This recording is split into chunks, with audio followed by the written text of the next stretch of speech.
Olá a todos, aqui é o professor Cláudio e hoje, para tecer algumas considerações acerca da leitura, da interpretação que o cristianismo fez sobre o epicurismo que é uma das principais escolas de filosofia grega surgidas no período helenístico e que acabou se tornando uma espécie de desafeto, né, por assim dizer, uma espécie de escola extremamente visada e criticada pelo cristianismo por conta de alguns conceitos cultivados, defendidos pelo epicurismo, e crítica essa, ao meu ver, extremamente acre, extremamente ácida, porque ela parte de uma leitura, de uma interpretação sobre o epicurismo, que é uma leitura bastante superficial, uma leitura, uma interpretação que não tem muita fundamentação no pensamento de Epicuro. Porém, a história já está escrita. As relações entre o cristianismo e o epicurismo sempre foram relações controversas, sempre foram relações conflituosas e ocasionando numa espécie de marginalização, de discriminação contra esta escola que, repito, decorre de uma leitura bastante superficial acerca do epicurismo, e eu irei apresentar os porquês. Mas antes eu quero te convidar para se inscrever em nosso canal, para nos ajudar na divulgação deste espaço. Este é um espaço por meio do qual nós levamos um pouco de cultura às pessoas interessadas em compreender um pouco mais de filosofia, um pouco mais de literatura, de arte, ciência em relação a algumas áreas, a alguns assuntos. Este é um espaço de divulgação de conhecimento, de cultura e conhecimento tão marginalizados, tão desprezados nesta nossa cultura, nesta nossa sociedade que sempre cultiva o fútil em sua maioria, sempre cultiva o fútil, o supérfluo, aquilo que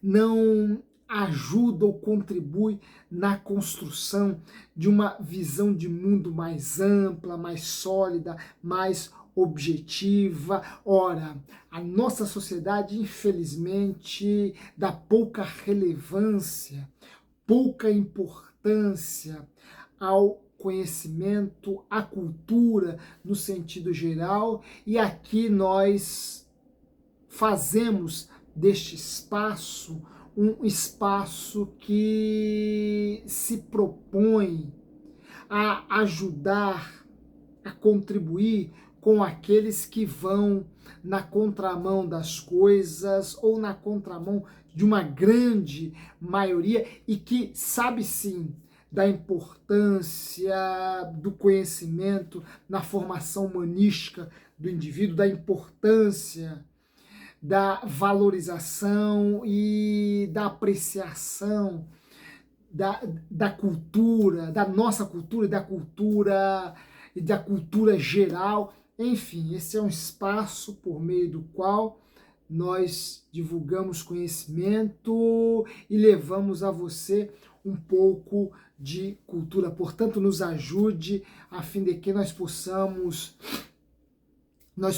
angariar cada vez mais um número maior de pessoas. Bem, dentre toda a filosofia grega, dentre toda a filosofia antiga, não há dúvidas que o epicurismo foi a filosofia mais perseguida pelo cristianismo, foi a mais combatida pelo cristianismo, foi a mais, em alguns momentos, inclusive, a mais perseguida pelo cristianismo, que viu nesta corrente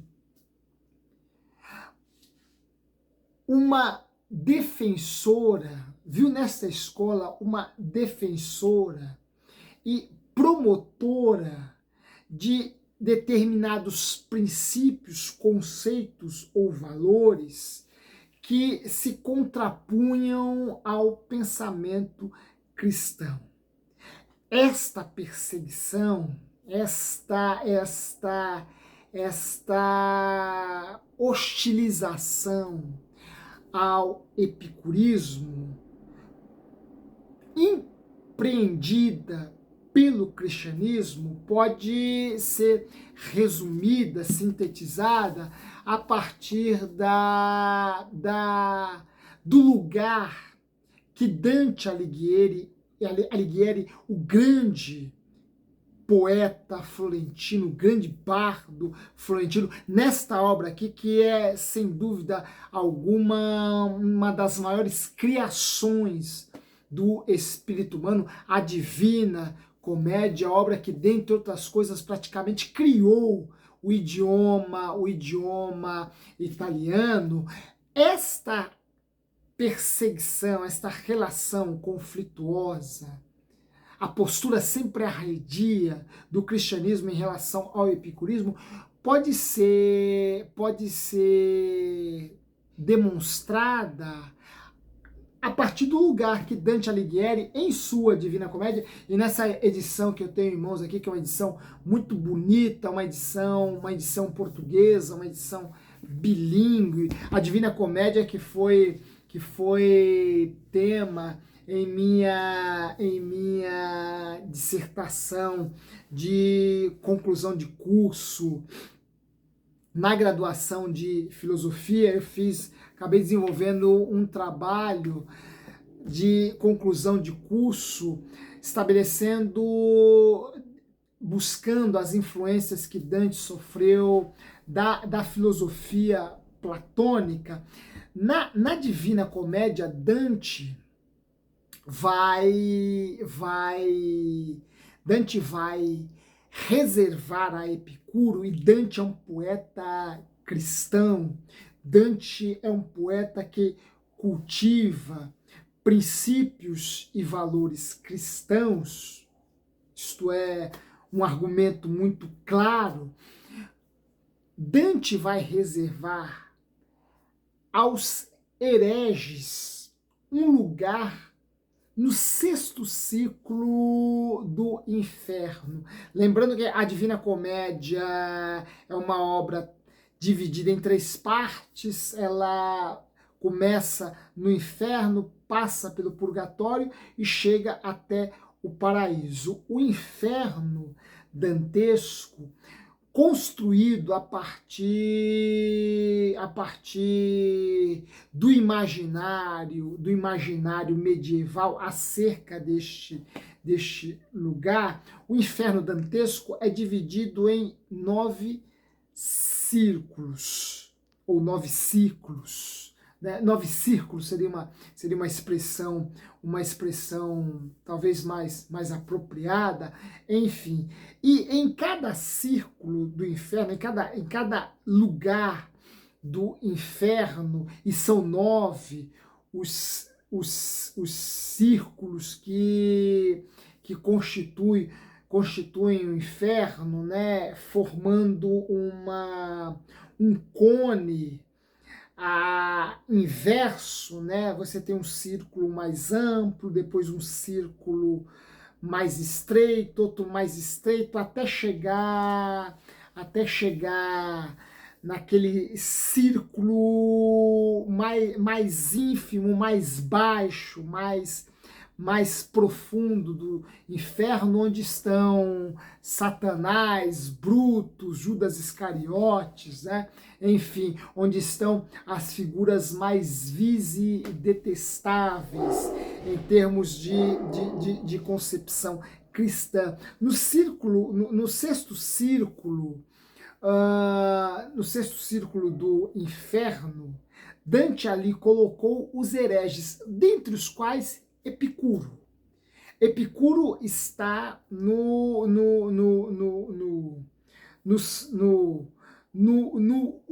mundo infernal de Dante, no sexto ciclo. Ciclo este reservado aos hereges, dentre os quais Dante identifica um dos hereges mais nefastos para o cristianismo, Epicuro, o grande filósofo helenista que desenvolveu, cultivou as suas ideias em Atenas, onde ele se encerrava num jardim, por meio do qual ele ensinava filosofia aos atenienses, e a sua visão de mundo, a sua forma de enxergar e entender as coisas. Inclusive, Epicuro é uma figura bastante revolucionária em termos de, poderíamos dizer, democratização da filosofia,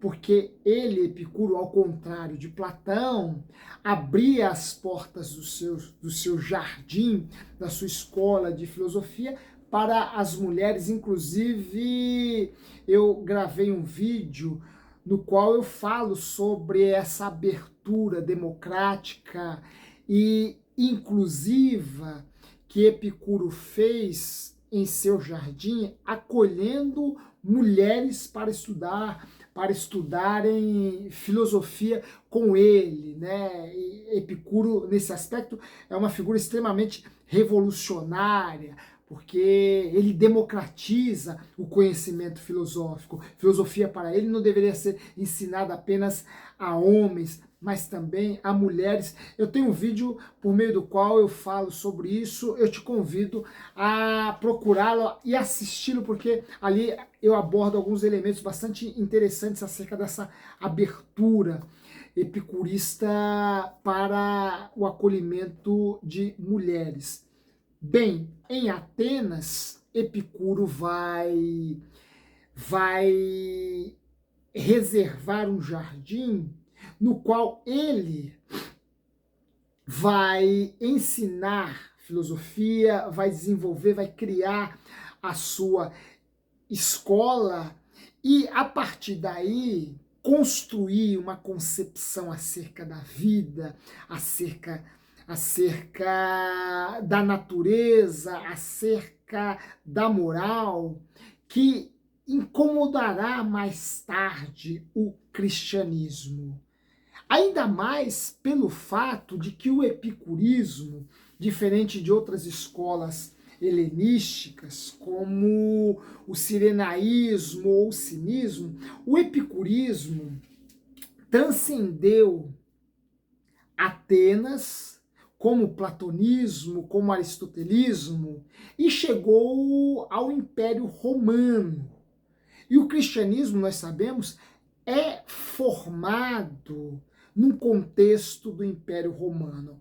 Ora, o epicurismo não ficou perdido na Atenas lá do quarto século antes de Cristo, do terceiro século antes de Cristo. O epicurismo conseguiu romper a geografia ateniense, grega, e chegar no Império Romano. império este que será o contexto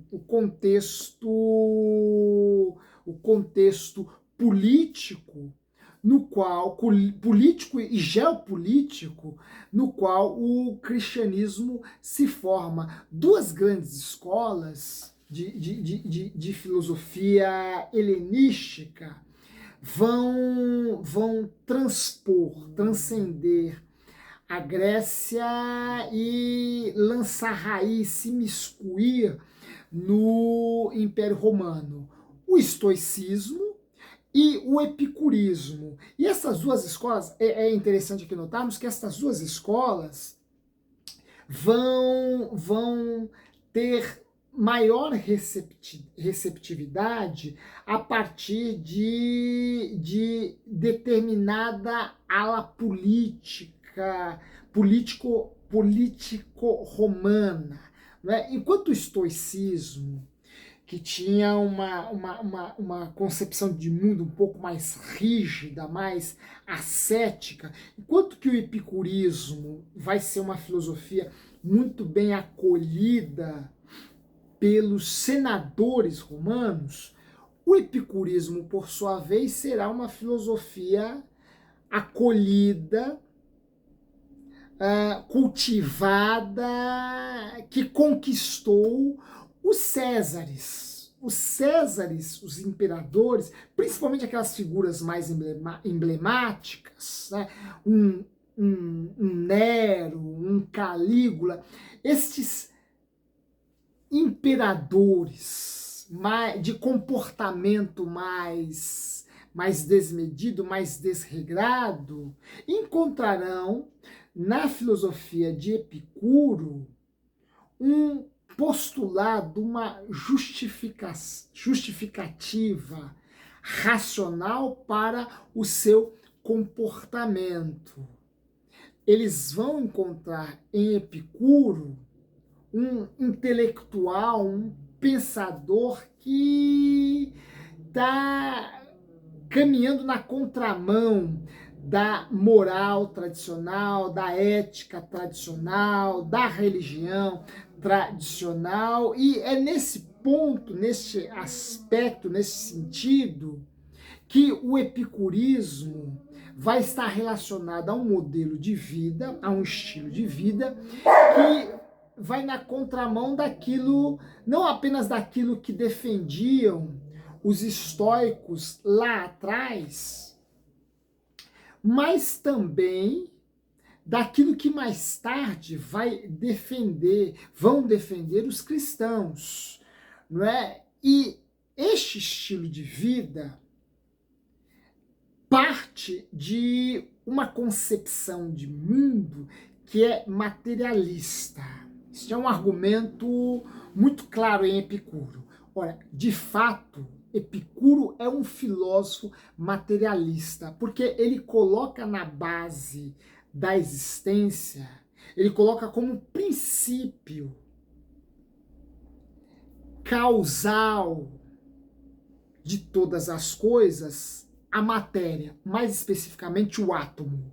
O átomo para Epicuro, para toda a tradição epicurista, está na base, na origem do universo, na origem do cosmos, na origem da natureza. A natureza não parte, não nasce de um princípio intelectual, né? A exemplo de um demiurgo, por exemplo, de um demiurgo platônico, não parte de um primeiro motor imóvel, mas parte de um elemento claramente material, o átomo.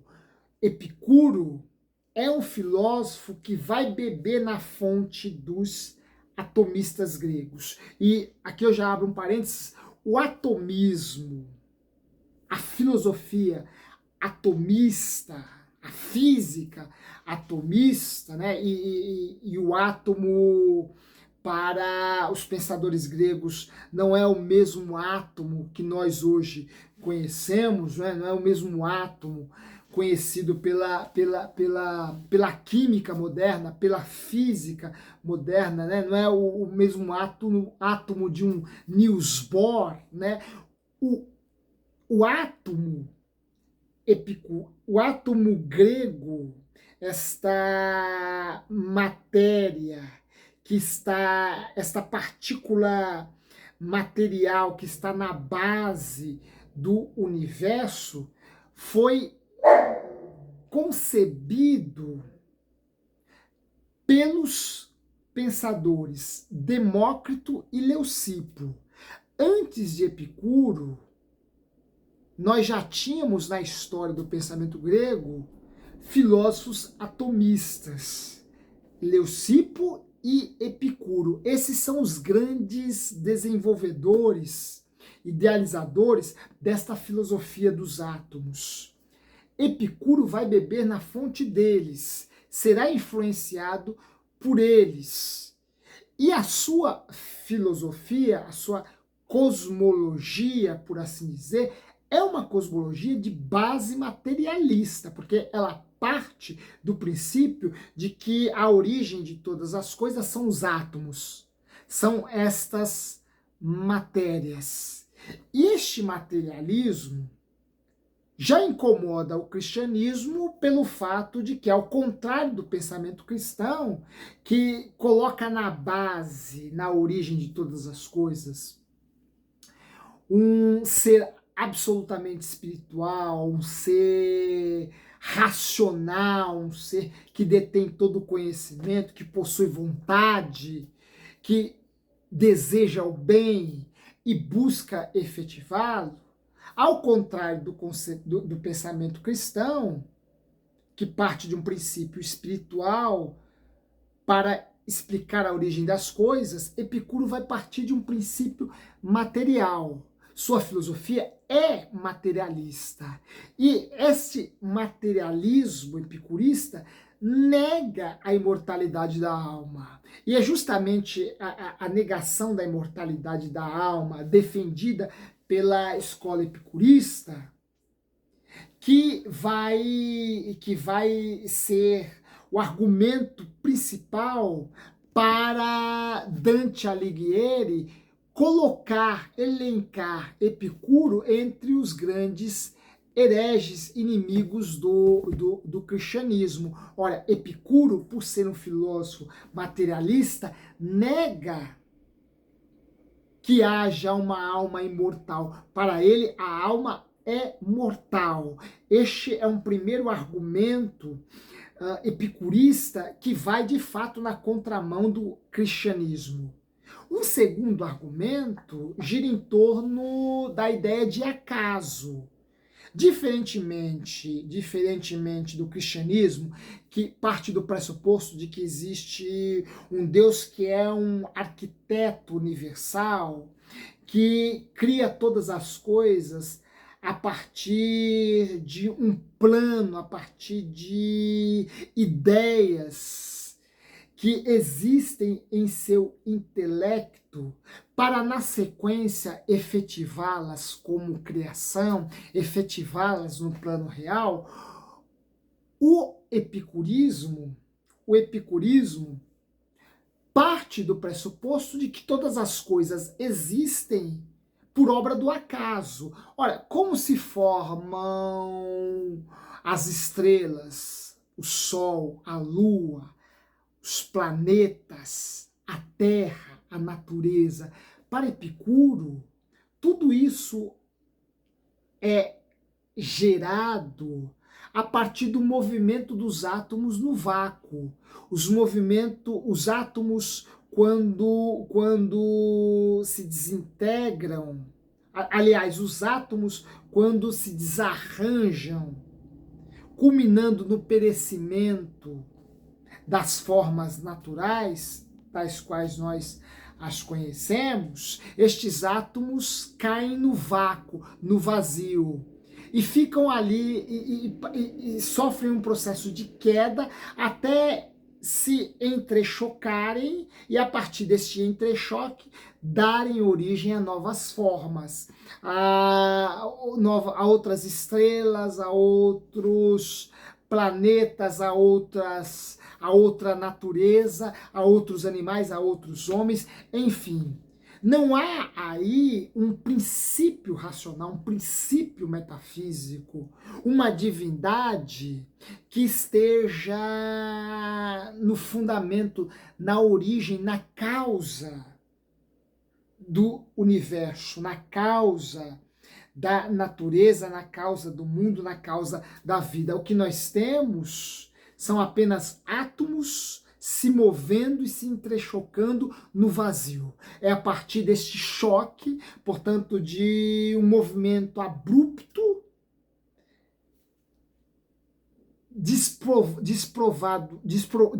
despojado de qualquer inteligibilidade ou de qualquer intelectualidade que determine, que orquestre, que defina este movimento. Só há átomos e vazio. E é por meio destes dois pressupostos que a natureza é criada. Portanto, diferentemente do cristianismo, que parte de um Deus arquiteto que está na origem de toda a natureza, de todo o universo, para o epicurismo, tudo resulta do acaso. Este é um segundo argumento que coloca o cristianismo, coloca o epicurismo na contramão do cristianismo. Porém, a leitura que o cristianismo vai fazer do epicurismo não se atém a isto. Se fosse esta leitura, até aí julgaríamos uma certa coerência, porque, de fato, há no epicurismo uma concepção de mundo que está na contramão do pensamento cristão. Mas o cristianismo acabou construindo outras interpretações extremamente reducionistas e infiéis ao pensamento de Epicuro, na sua origem, na sua base, e que por conta disso não é justificável a partir da filosofia epicurista. Por exemplo, o cristianismo vai interpretar o epicurismo como uma escola ateia. Ora, esta é uma escola materialista, já vimos aqui. Entretanto, o cristianismo vai mais longe e vai afirmar que o epicurismo é uma escola ateia. Ora, existe uma distância muito grande entre uma concepção de mundo materialista e uma concepção de mundo ateísta. Esta distância o cristianismo procurou contrair, procurou superar, procurou erradicar e identificou o epicurismo materialista como sendo uma escola de filosofia ateia. E isto é uma interpretação reducionista e superficial do epicurismo. Por quê? Porque Epicuro não foi um filósofo ateu. Epicuro não é um pensador ateu. Pelo contrário, ele afirma a existência de seus deuses. Ele proclama, ele sustenta, ele confessa a existência de seus deuses. Claro, são deuses que não estão muito longe de se assemelharem ao Deus judaico-cristão, mas são divindades, são deuses. São deuses que permanecem indiferentes ao sofrimento humano. Haja vista que os deuses de Epicuro estão embevecidos pelas virtudes eternas, pela alegria eterna, pelos deleites eternos. Ora, por estarem embevecidos de um objeto tão elevado, de virtudes tão elevadas, de prazeres e alegrias tão elevados, os deuses de Epicuro se mantêm diferentes à sorte humana, às angústias, ao destino humano. E estes, diferentemente do Deus judaico-cristão, que é um Deus providencial, um Deus que intervém na história, o Antigo Testamento tá permeado de episódios que demonstram, que expõem isso, que apresentam isto, né? O próprio Cristo já é uma forma de Deus intervir na história. E os deuses de Epicuro, na contramão do cristianismo, também são eles constituídos por átomos. Ora, os deuses não são espíritos absolutos ou espíritos puros, como o Deus judaico-cristão, mas são divindades constituídas por átomos.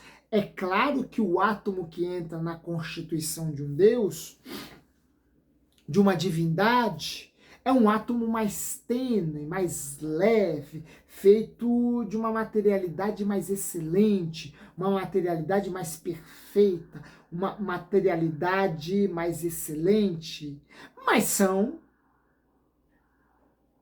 seres, entidades constituídas por corpos atomísticos, corpos materiais. Vemos aqui outro contraponto entre a noção de Deus em Epicuro e a noção de Deus no pensamento judaico-cristão. Porém, repiso, insisto, nós não podemos inferir daqui um ateísmo epicurista. Por quê? Porque Epicuro crê nos seus deuses, afirma a existência nos seus deuses. Ora, é uma corrente, é uma escola de filosofia materialista, mas jamais ateia. Dizer que o epicurismo, dizer que Epicuro era um ateu, é ignorar a própria filosofia básica, a própria filosofia de chão mesmo, de Epicuro. Portanto, este rótulo é um rótulo que decorre de uma leitura superficial, de uma leitura apressada, de uma leitura que não resulta de uma boa pesquisa, de uma grande pesquisa acerca do pensamento de Epicuro. Esta interpretação, este argumento que busca converter, por assim dizer, né, Epicuro num ateu, é resultado de uma leitura ilegítima, não fiel ao pensamento de Epicuro. E um outro ponto, um outro aspecto, diz respeito à moral ou à ética epicurista, que o cristianismo também exacerbou em sua interpretação e acabou incorrendo num juízo, num julgamento que não faz justiça à ética de Epicuro. E qual seria este argumento ético epicurista que não apenas incomodou o cristianismo, mas que também o levou a uma leitura extremamente ácida acerca desta ética? É o argumento epicurista que parte do princípio de que o prazer está na base da vida feliz. O prazer é o maior bem que um homem, uma mulher podem desejar, podem adquirir. Ora, Para Epicuro, o prazer está na base da felicidade. E este sim é o maior bem desejado pelos homens. O que o cristianismo viu neste argumento de Epicuro foi uma espécie de defesa de um estilo de vida voltado única e exclusivamente para o prazer, ou seja, um estilo de vida que faz do prazer um princípio absoluto e que vai servir de parâmetro para determinar o comportamento dos homens e aquilo que para eles mais importa. Ora, o que é mais importante é o prazer. Portanto, busquemo-lo a qualquer custo, busquemo-lo de qualquer forma, busquemo-lo de qualquer modo, porque nele está o fundamento da vida feliz. Nele está o fundamento de todas as nossas alegrias, do nosso sentido de viver. Esta concepção de prazer vai propor como modelo de vida uma vida hedonista, voltada única e exclusivamente para o prazer. É esta absolutização do prazer que não está em Epicuro e que vai entrar na tradição ocidental como sendo uma filosofia epicurista, quando na verdade ela é muito mais uma leitura incoerente, uma leitura superficial da ética epicurista feita pelo cristianismo.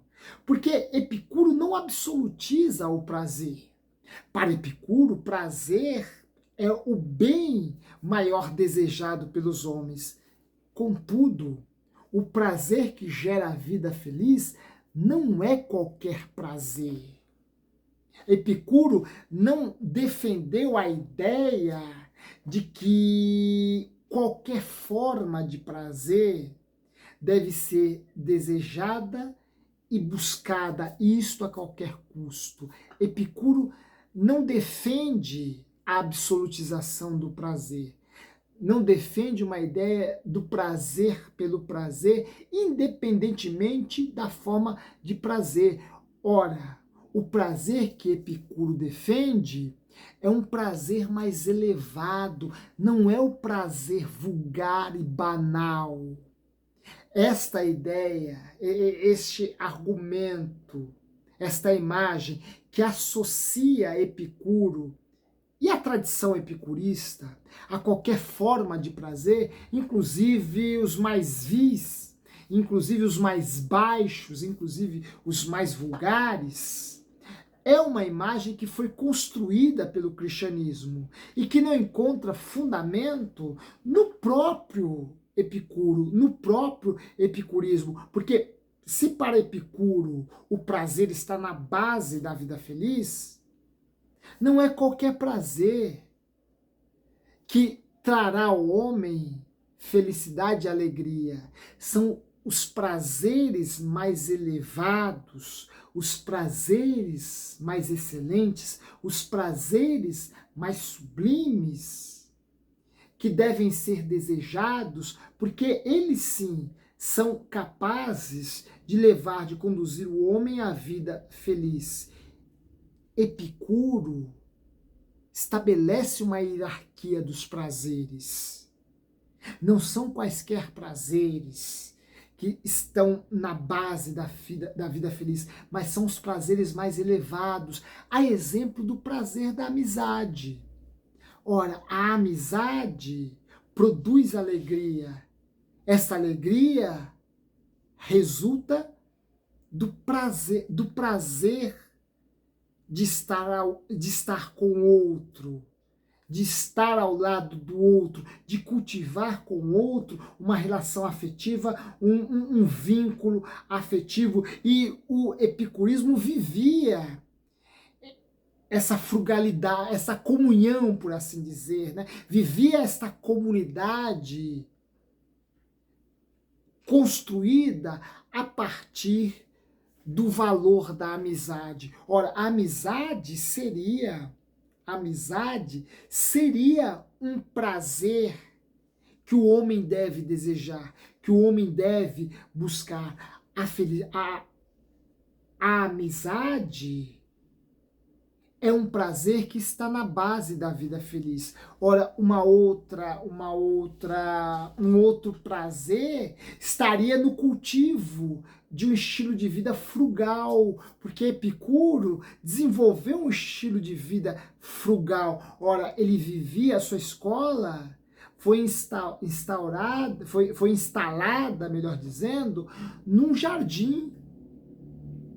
Os prazeres de Epicuro eram prazeres advindos dessa vida no jardim, desta vida mais frugal, desta vida mais simples, desta vida não dada a excessos. Ora, aqui nós vemos, inclusive, uma semelhança entre o epicurismo e o cristianismo. Outro prazer que em Epicuro vai encontrar uma justificativa racional filosófico é o prazer do conhecimento.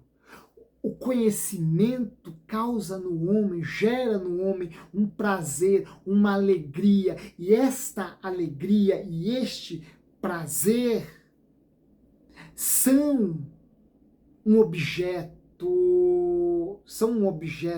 elevado, são um objeto mais sublime, são um objeto mais excelente. Este tipo de prazer está na base da vida feliz, deve ser pelos homens desejado e buscado.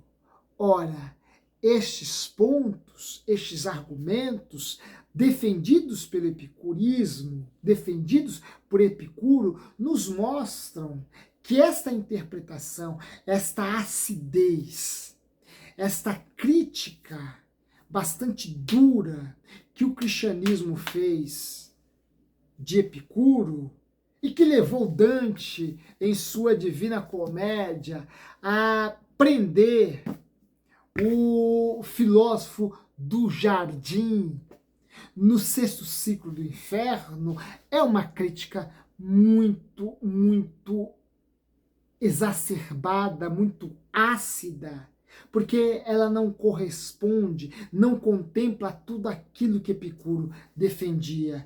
Pelo contrário, em boa medida, ela se fundamenta numa leitura, repito, superficial, caricatural e medíocre, pequena, do pensamento de Epicuro. Portanto, nós devemos ter este crivo, devemos ter esta consciência histórica, filosófica, para entendermos em Epicuro aquilo que resulta de uma interpretação distorcida de sua filosofia e aquilo que está de fato presente em sua filosofia. Este é um cuidado que nós devemos ter com Epicuro, e porque Epicuro é uma figura emblemática, porque foi mesmo crucificado, por assim dizer, pelo cristianismo, mas com outros tantos filósofos, com Marx, por exemplo, né? E termos a consciência acerca daquilo que é Marx e daquilo que é o marxismo, acerca daquilo que é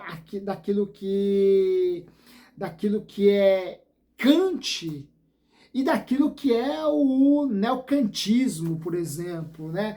Daquilo que é o kantismo, né? E tantos outros pensadores que fizeram escola, fizeram tradição e que acabaram em muitos aspectos sendo expropriados do espaço legítimo de seu pensamento, que são os seus textos, que são as suas ideias escritas, são as suas ideias sistematizadas, por determinadas correntes, por determinados segmentos, por determinadas interpretações que, quando cotejados, quando confrontados, nos dão conta do quanto que essas interpretações não contemplam o texto dos autores, as ideias, a filosofia sistematizada e escrita pelos autores quando nós os lemos, quando nós os estudamos, quando nós procuramos dominar o seu texto, dominar a sua obra, dominar a sua filosofia, conhecer a sua filosofia na origem. E qual é a sua origem? O pensador, o intelectual. Foi isso que o cristianismo histórico, em boa parte, não fez.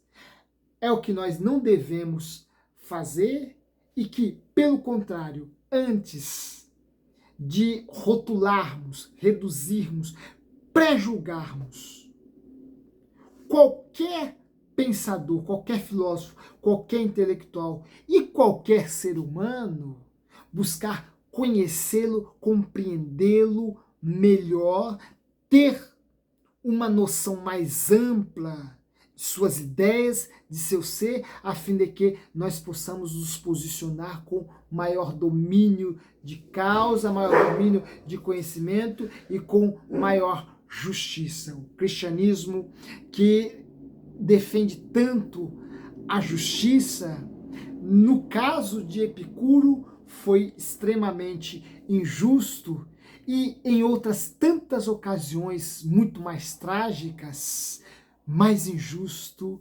ainda. Esta é uma injustiça, como todas as outras formas de injustiça, que nós, que gostamos de filosofia, que buscamos construir conhecimento, devemos abdicar, devemos romper, devemos superar. Forte abraço e até uma próxima.